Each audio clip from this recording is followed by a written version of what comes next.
নিজের যোগ্যতার চাইতে বেশি যোগ্যতার মানুষ বিয়ে করা ঠিক না। একটা বড় লোকের ছেলে যখন একটা হতদরিদ্রের পরিবারের মেয়েকে বিয়ে করে, তখন বাসার মধ্যে সারা জীবন কাজের মেয়ের মতোই রাখে।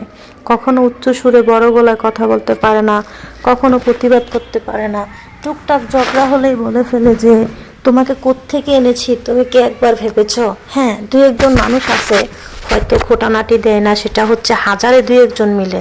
তবে নিজে যেমন মধ্যবিত্ত ফ্যামিলির মেয়ে, তেমন মধ্যবিত্ত ফ্যামিলির একটা ছেলে বিয়ে করলে জীবনে সুখী হওয়া যাবে। ধরেন আপনি একটা মধ্যবিত্ত ফ্যামিলির মেয়ে, আপনি যদি একটা মধ্যবিত্ত ফ্যামিলির ছেলেকে বিয়ে করেন, সে আপনাকে সম্মান করবে। আপনাকে সে লাক্সারি একটা জীবনযাপন না দিতে পারো, অন্তত আপনাকে সম্মান দিতে পারবে, দুবেলা দুমুঠো সম্মানের ভাত খাওয়াতে পারবে। সন্তান স্বামী নিয়ে যদি আপনি ভালো থাকেন, এটাই হচ্ছে সব থেকে বড় পাওয়া। এর থেকে বড় পাওয়া একটা মেয়ের জীবনে কিছুই হতে পারে না। আহামরি সুদর্শন স্মার্ট ছেলে খুঁজতে যাইয়েন না, খুঁজেন সুন্দর একটা মনের, কোনো রকম দেখার মতো নিজের চয়েস মতো হলে হলো, আর ফ্যামিলিটা ভালো হলে হলো। যে ফ্যামিলিতে গিয়ে অত্যাচার অবিচার পাবেন না, যেই ফ্যামিলিতে গিয়ে নির্যাতনের শিকার হবেন না। কারণ একটা মেয়ে বিয়ের পর কবুল পরে গিয়েই কিন্তু শ্বশুর শাশুড়ির সাথে ঝগড়া করে না। আস্তে ধীরে তসারিং পাইতে পাইতে যখন মেয়েটা অতিষ্ঠ হয়ে যায়, তখন এসে প্রতিবাদ শুরু করে। আবার অনেক মেয়েরা আছে বিয়ের পর শ্বশুর শাশুড়িকে বোঝা মনে করে, ভাবে যে তার সংসার হয়ে গেছে, তার স্বামীর ইনকাম, তার স্বামীর সব কিছু। একবারও ভাবে না যে স্বামীটা আসলো কোত্থেকে বা এটা আসলো কোত্থেকে। তো প্রতিটা মেয়ে যদি সুখী হতে চায়, সে যেই লেভেলের সেই লেভেলের ছেলেকে বিয়ে করাটা ভালো।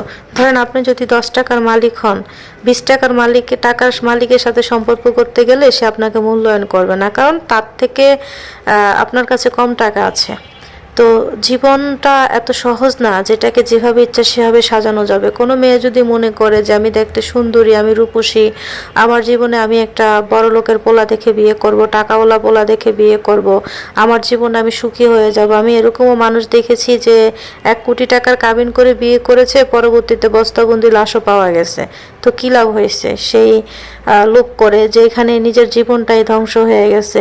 যেখানে টাকা আছে সেখানে মানুষ কথা বলে। আপনি একটা টাকাওয়ালা পুরুষের সাথে সম্পর্ক করবেন, কাল যখন কষ্ট পাবেন তখন সবাই ওই টাকাওয়ালা পুরুষের দিকেই কথা বলবে, আপনার দিকে কেউ কথা বলবে না। কারণ তার টাকা আছে, তাই তার দিকেই কথা বলবে।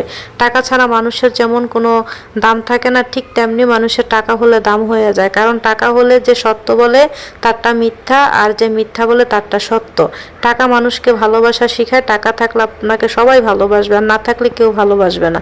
নিজে ইনকাম করে বড় লোক হন, তবে কারোকে বিয়ে করে বড় লোক হয়ে যাবেন সেই চিন্তা কখনোই মাথায় আনবেন না। তাহলে আপনার জীবনে আপনি অনেক কষ্ট পাবেন।